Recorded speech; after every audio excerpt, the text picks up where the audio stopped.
Globalization of trade, the increasing movement of people, new and traditional trade in commodities, and the effect of climate change. These are all concepts that are becoming more and more familiar to everyone throughout the world.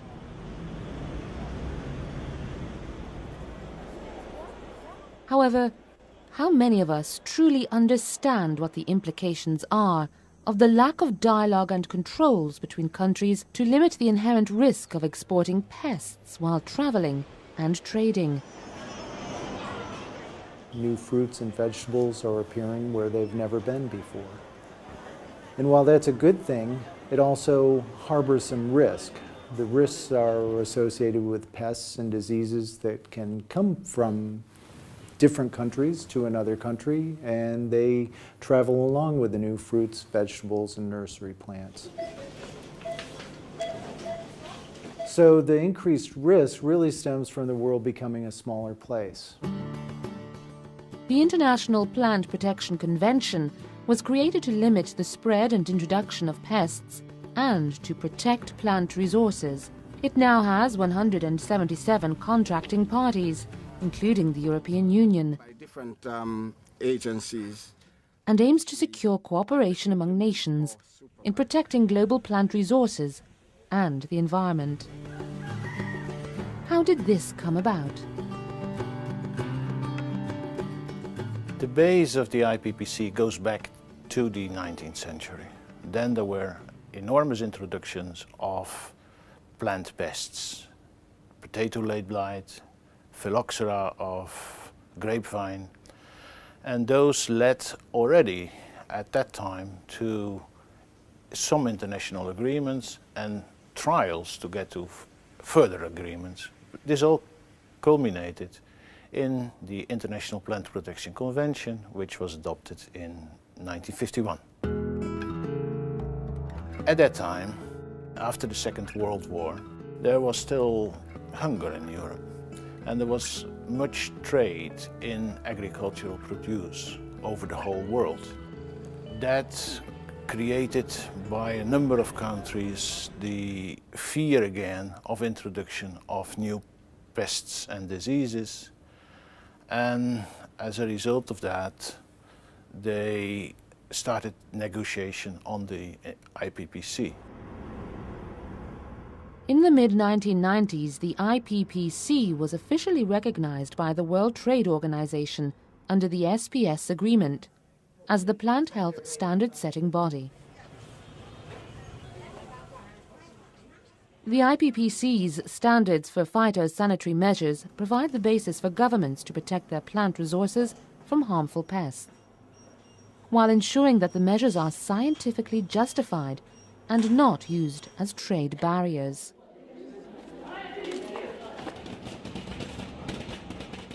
The IPPC has brought order into the chaos of plant quarantine.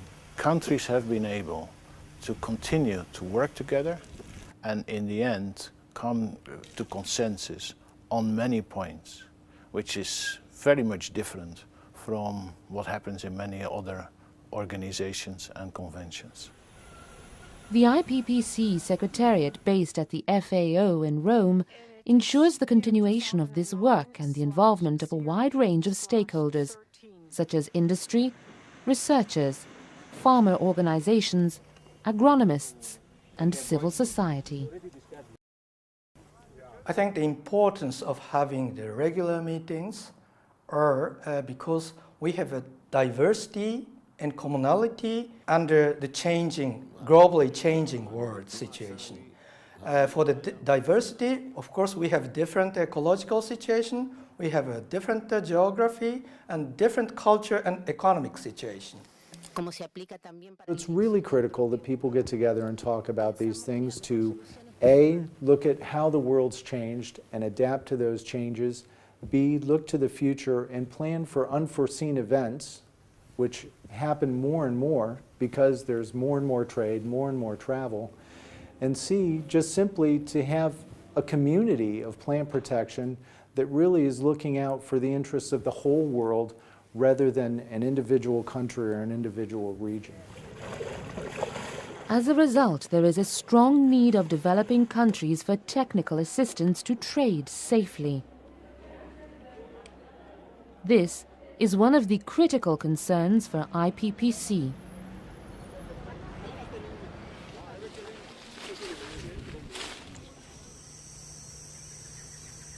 A good example is Belize. The fruits of this Central American country were affected for the first time in 1987 by a devastating insect pest, the Mediterranean fruit fly, one of the world's most destructive agricultural pests.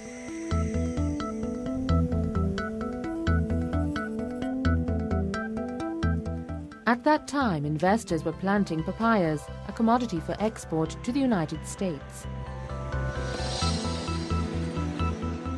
Following the infestation, the entire country was placed under quarantine because there wasn't a comprehensive national surveillance program for detection and reporting on the actual areas of infestation.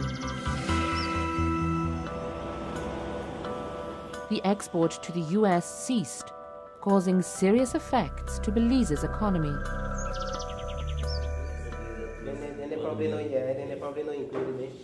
The Belizean authorities immediately reacted with technical and financial assistance from a number of international partners, including the IPPC, in order to put in place all the necessary measures to maintain the area free of med fly.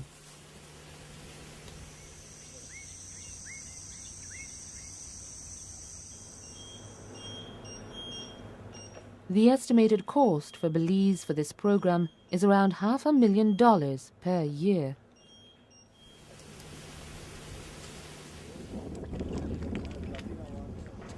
Okay. It has been calculated that for every dollar spent in maintaining the program, $140 are generated directly or indirectly.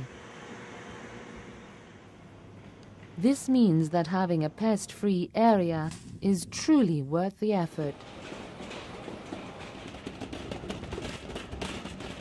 Technical advice on biosafety legislation for Belize. Belize's case shows the benefit for the international community to have a common forum where it is possible to discuss phytosanitary measures and, for countries facing a specific challenge, to obtain the necessary technical assistance. Trade facilitation is one of the key roles of IPPC. By reducing the pest risk, we can facilitate the trade. And this really leads to another development for many, many countries.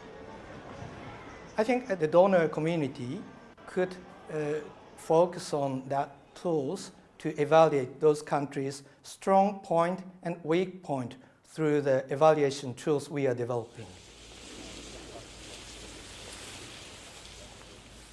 With this, the projects can be more appropriately focusing on the country's need. One of the key and critical components that has really come along and I think is a very, very useful tool is the Phytosanitary Capacity Evaluation, or PCE. One of the first key messages that It's a tool that allows the data that's collected for the purposes of this evaluation to be kept solely by the country, confidentially, but yet it allows a country to totally survey its entire phytosanitary capacity system and evaluate it for strengths, weaknesses, and then use that information to help it to focus on building and working and solving the problems where the attention's needed the most. They can work with donor countries to focus on the specific areas where they need the most work and improve their overall system as a result without duplicative efforts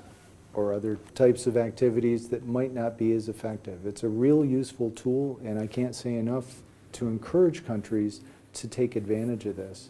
Low cost, focused, solves problems. IPPC is somehow old but new.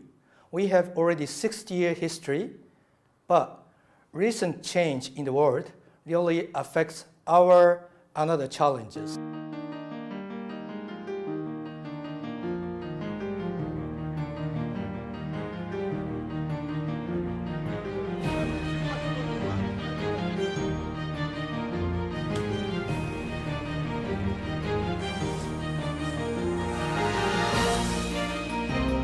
kind of support. Plant protection service. There's no other organization in the world that can do what the IPPC does. It's a place where all the plant protection organizations from around the world can get together, talk, sometimes argue, sometimes disagree, but ultimately come up with standards that are useful for safe and fair trade between countries developing and developed around the world.